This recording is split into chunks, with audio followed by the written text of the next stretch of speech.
comprendre définitivement qu'aujourd'hui le temps est totalement contre nous.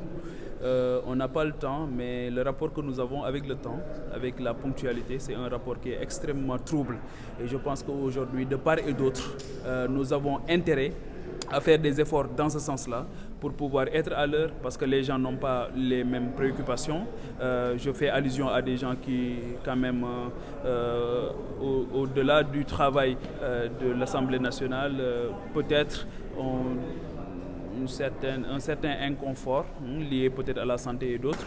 C'est pas mon cas, mais aujourd'hui il faut prendre en compte les préoccupations des uns et des autres pour pouvoir être à l'heure comme convenu.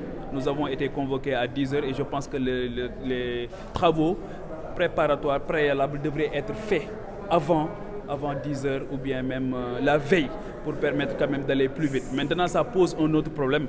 L'autre problème, c'est que les gens devront se parler le plus possible pour pouvoir trouver des consensus rapidement, pour pouvoir aussi avoir un esprit de dépassement, parce que je pense que le blocage principal, c'est d'habitude à l'intérieur même des groupes qu'il y a des difficultés à avoir des consensus, à pouvoir transcender certains obstacles, certaines différences, certaines orientations pour aller rapidement à l'essentiel.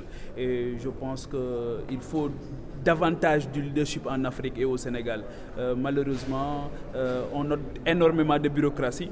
La bureaucratie reste quand même le talon d'Achille des politiques publiques même en Afrique pour plus de célérité, et la bureaucratie n'aime pas le leadership. La bureaucratie, c'est quand on privilégie les procédures sur le résultat, et je pense que l'Afrique est interpellée, doit aller très vite, beaucoup plus vite, vite et bien.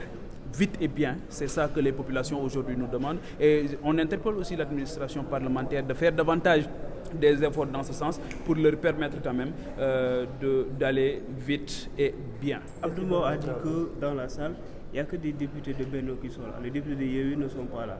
Est-ce que vous rejetez la faute aux députés de Yewwi? Je ne mets personne au box des accusés, j'interpelle tout le monde. Alors, le blocage, ça se situe à quel niveau? C'est de Benno, de Yewwi ou des non-alignés? Je ne sais pas. Les groupes concernés, vous pouvez leur demander. De toute façon, ils sont en concertation depuis 10 heures, donc pour avoir des consensus. Mais moi, je vais au-delà de ça. Ce qu'on constate, c'est aujourd'hui, l'Assemblée nationale n'a pas seulement le monopole de ce qui se passe ici, ça se passe ailleurs.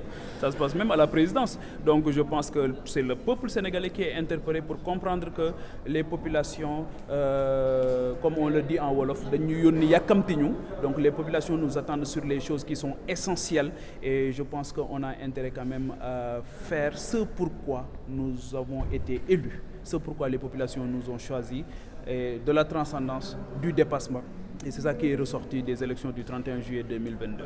Si Olof loolu mën a wax si tàggatémbe bi nga xamante ne am na ci démarrage liggéey bi depuis ce matin fii si assemblée. waaw li may wax rek mooy waxtaan war nañu gën a jàng waxtaan ci biir Sénégal, war nañu gën a xam aussi njëriñu waxtu temps dafa am solo. Donc je pense que réew yi raw yëpp tey jii rapport bi ñu am ak temps moo tax ñu raw, mooy aller vite et bien, et je pense que ne ñun ci procédure yi la ñuy nekk ci kii, donc il y a trop de bureaucratie et malheureusement ça nous empêche d'aller. Beneen bi mooy il faut que ñu jàng waxtaan boo xam dinañu permettre ñu mën a dépasser li nga xamante ni moom moo ñu wuutale ba mën a dem ci essentiel bi, parce que li ñuy def si fii tey jii lu am solo la mooy les commissions.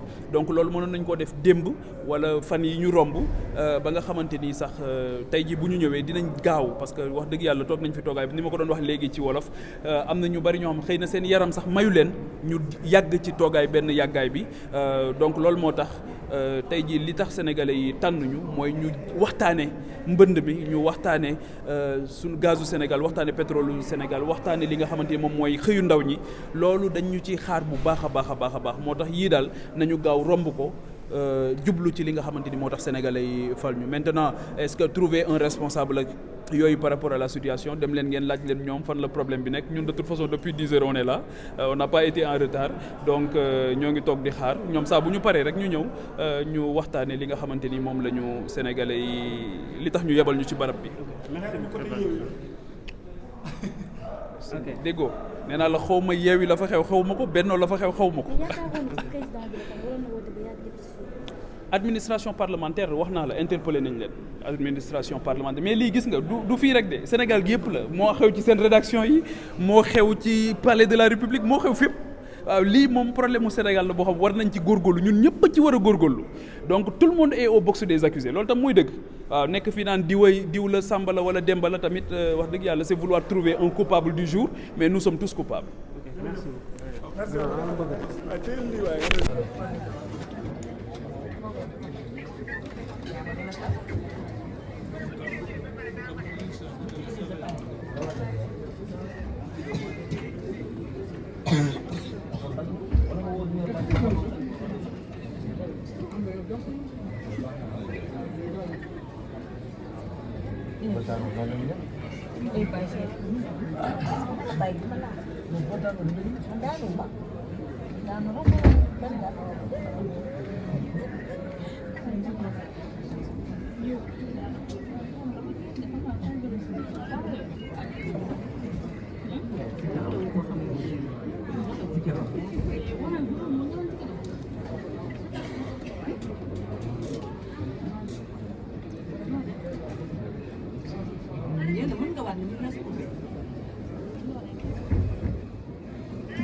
laaj ma bëgg lambal ñu mu bëgg nekk ci lambal yow moo fa fekkee daal ko fi ñaata la am nga xar bu mag kan la am wax fii waaw am na wax ko dégg ko